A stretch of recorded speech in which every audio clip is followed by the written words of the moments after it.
Hello students, मेरा नाम अभिषेक और आपका हमारे YouTube channel GDV mathematics classes में स्वागत है। तो स्टूडेंट, आज हम लोग गेट 2025 का क्वेश्चन डिस्कस करेंगे जो सेक्शन ए में पूछा गया था। क्वेश्चन नंबर 35 पे स्टूडेंट ये न्यूमेरिकल एनालिसिस के टॉपिक का क्वेश्चन है। तो देखिए क्वेश्चन क्या कर रहा है। Let y of x be the solution of the initial value problem d y by d x equal to sine pi bracket में x plus y y of zero equal to zero using Euler method with the step size h equal to 0.5 the approximate value of y of 1.5 plus 2y of 1 is equal to. Student, पूरे question को पढ़ने पर हमको ये पता चल रहा है कि यहाँ पर स्टूडेंट हमको एक इनिशियल वैल्यू प्रॉब्लम दिया गया है। इस इनिशियल वैल्यू प्रॉब्लम का स्टूडेंट y ऑफ x जो है वो एक सॉल्यूशन है।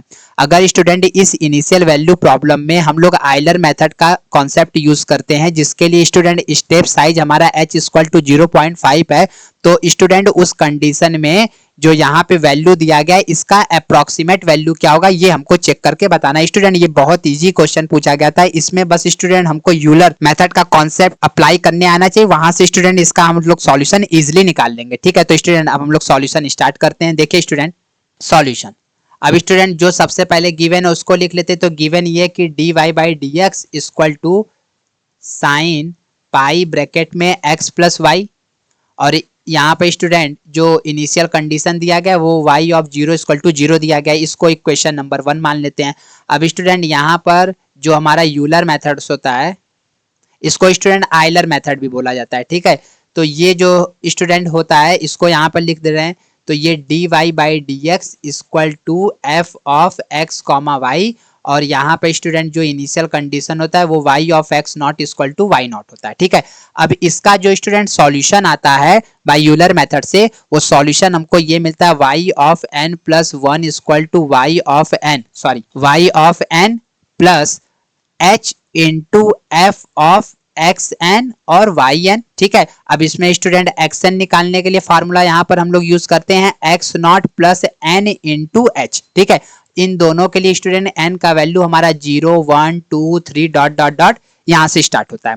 अब स्टूडेंट यहाँ पर अगर हम लोग इसको इक्वेशन नंबर मान लीजिए 2 मान लेते हैं, 1 और 2 को कंपेयर करेंगे तो f of x comma y का वैल्यू ये हो जाएगा। ठीक है, और x नॉट का वैल्यू 0 होगा और y नॉट का वैल्यू 0 होगा। तो यहाँ पर लिख ले रहे हैं।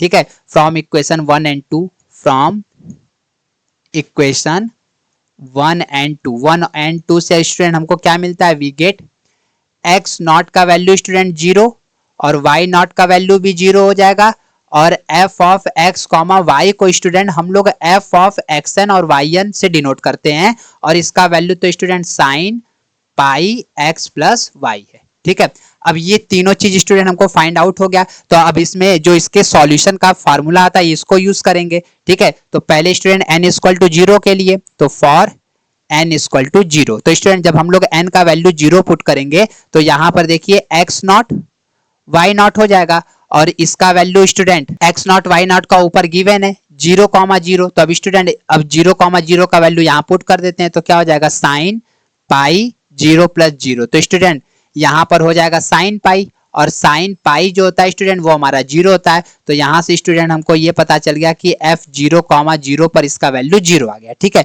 अब स्टूडेंट यहाँ पर n इक्वल टू 0 के लिए जब इस वाले इक्वेशन में हम लोग वैल्यू पुट करेंगे तो क्या हो जाएगा, तो यहाँ पर n का वैल्यू 0 तो y of 1 y0 plus h into f of x not y not. अब सबका वैल्यू स्टूडेंट हमको फाइंड आउट है, तो y नॉट का वैल्यू 0 है, h का वैल्यू 0.5 है। स्टूडेंट यहाँ पर देखिए हमने h का वैल्यू नहीं लिखा था, आप यहाँ पर लिख लीजिए h इक्वल टू 0.5 दिया है। ठीक है, तो यहाँ पर h का वैल्यू 0.5, f ऑफ ये 0,0 और इसका वैल्यू अभी हम लोगों ने निकाला है 0, तो 0 प्लस 0.5 इंटू 0, तो स्टूडेंट ये पूरा 0 हो गया। तो ये y ऑफ 1 का वैल्यू स्टूडेंट हमको 0 मिला।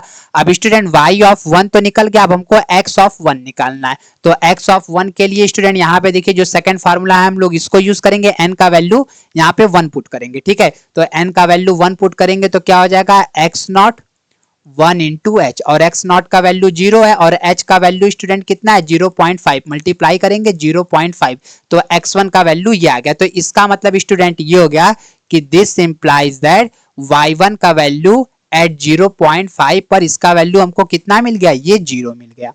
इसी तरह student for n equal to 1, के लिए सॉल्व करेंगे। तो जब n का वैल्यू 1 होगा तो स्टूडेंट ये हमारा हो जाएगा x1 और y1।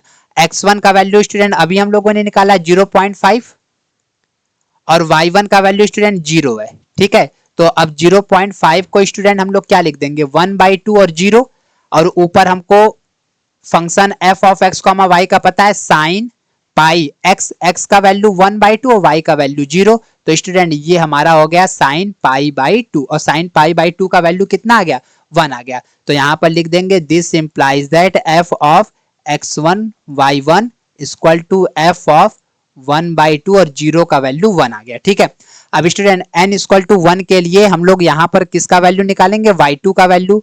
तो y1 plus h into f of x1 comma y1। ठीक है, तो अब यहाँ पे स्टूडेंट y1 का वैल्यू देखियो यहाँ पे 0, तो पुट कर देते हैं। h का वैल्यू पता है 0.5 और f of x1 comma y1 तो अभी हम लोगों ने निकाला है 1/2 कॉमा 0 और इसका वैल्यू 1 है। ठीक है, तो यहाँ पे पुट कर दीजिए।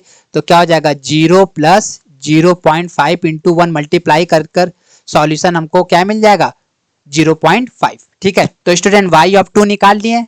अब हमको x ऑफ 2 निकालना है, तो x ऑफ 2 इक्वल टू क्या होगा x not plus 2 into H. X not का वैल्यू 0 और h का वैल्यू 0.5। तो स्टूडेंट इसको सॉल्व करेंगे तो ये 1 आ जाएगा। ठीक है, ये तो नॉर्मल कैलकुलेशन है। तो स्टूडेंट हमको y2 और x2 फाइंड आउट हो गया। तो इसका मतलब स्टूडेंट ये हो गया कि this implies that y of 2 का value at x equal to 1 पर 0.5 आ गया।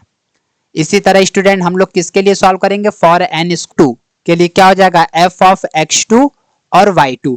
अभी हम लोगों ने x2 का वैल्यू निकाला है 1 और y2 का वैल्यू कितना है 0.5। तो इसको लिखेंगे f 1 कॉमा 1/2। अब इसका वैल्यू x और y का जो ऊपर फंक्शन है उसमें पुट कर देते हैं। साइन पाई x का वैल्यू 1, y का वैल्यू 1/2। तो स्टूडेंट ये हो जाएगा साइन 3π/2 और इसका वैल्यू स्टूडेंट -1 होता है। ठीक है, तो अब स्टूडेंट इसका वैल्यू फाइंड आउट हो गया। तो अब यहाँ पर n इक्वल टू 2 के लिए सॉल्व करेंगे तो ऊपर वाले इक्वेशन में पुट करेंगे तो ये 3 हो जाएगा। ये y2 h f of x2 और y2। स्टूडेंट y2 का वैल्यू हमारे पास कितना दिया गया है अभी हम लोगों ने निकाला है 0.5। तो यहाँ पे पुट कर देते हैं 0.5 प्लस h का वैल्यू 0.5, ये तो ऊपर गिवन ही था। f ऑफ यहाँ पर स्टूडेंट हम लोगों ने x2 का वैल्यू यहाँ पर ये इसको सॉल्व करें, इसका वैल्यू 1 कॉमा 1/2 है। तो यहाँ पे लिख देते हैं 1 कॉमा 1/2 और इसका वैल्यू -1 है। तो यहाँ पे पुट कर देते हैं तो क्या हो जाएगा 0.5 प्लस 0.5 इक्वल टू -1। तो हो जाएगा स्टूडेंट 0.5 माइनस 0.5 इक्वल टू 0। तो y3 का वैल्यू स्टूडेंट हमारा कितना आ गया 0 आ गया। अब यहाँ पर x3 का वैल्यू निकालेंगे। x3 का वैल्यू क्या हो जाएगा x not plus 3 into H. H का वैल्यू 0.5 और x नॉट का वैल्यू 0 दिया गया है। इसको सॉल्व करेंगे तो 1.5। तो ये स्टूडेंट हमारा 1.5 आ जाएगा x3 का वैल्यू। तो इसका मतलब स्टूडेंट ये हो गया कि दिस इंप्लाइज दैट y3 का वैल्यू जो है एट x इक्वल टू 1.5 पर 0 आ गया। अब स्टूडेंट देखिए यहाँ पर हम लोगों ने n इक्वल टू 0, 1 और 2 के लिए निकाल दिया है। अब यहाँ पे जो इन्होंने अप्रोक्सीमेट वैल्यू पूछा है किसका पूछा है y ऑफ 1.5 पर और 1 पर पूछा है। तो ये दोनों वैल्यू हम लोगों ने फाइंड आउट कर लिया। तो यहाँ पर लिखते हैं नाउ y ऑफ 1.5 पर इसका वैल्यू निकालना था और 2 इंटू वाई ऑफ 1 पे निकालना था। तो अब 1.5 पर तो इसका वैल्यू y3 1.5 के इक्वल है और 2 इंटू y1, 1 कहां पर मिला स्टूडेंट ये यहां पर। तो ये y ऑफ 2 1 के बराबर है। ठीक है, तो यहां पर लिख देते हैं y ऑफ 2 1। अब इसका वैल्यू तो स्टूडेंट यहां पर क्लियर हो गया 0 और ऊपर इसका वैल्यू 0.5। तो क्या हो जाएगा 2 इंटू 0.5 इसका वैल्यू 1। तो स्टूडेंट जो इसका अप्रोक्सीमेट वैल्यू आएगा उसका वैल्यू कितना आएगा 1 आएगा। तो स्टूडेंट इस क्वेश्चन का आंसर कितना हो गया 1। तो यहाँ पर स्टूडेंट जो हमको पूछा गया था इस क्वेश्चन में यहाँ पर ये किसके इक्वल होगा 1 के इक्वल होगा। तो स्टूडेंट इसका आंसर 1 हो गया। अगर स्टूडेंट आपको हमारे वीडियो का सॉल्यूशन अच्छा लगा तो प्लीज आप अपने दोस्तों को शेयर करिए। अगर स्टूडेंट आप हमारे व्हाट्सएप चैनल या टेलीग्राम चैनल से ज्वाइन होना चाहते हैं तो चैनल के डिस्क्रिप्शन में हमने लिंक दे दिया, आप वहां से ज्वाइन हो सकते हैं। Thank you student for watching my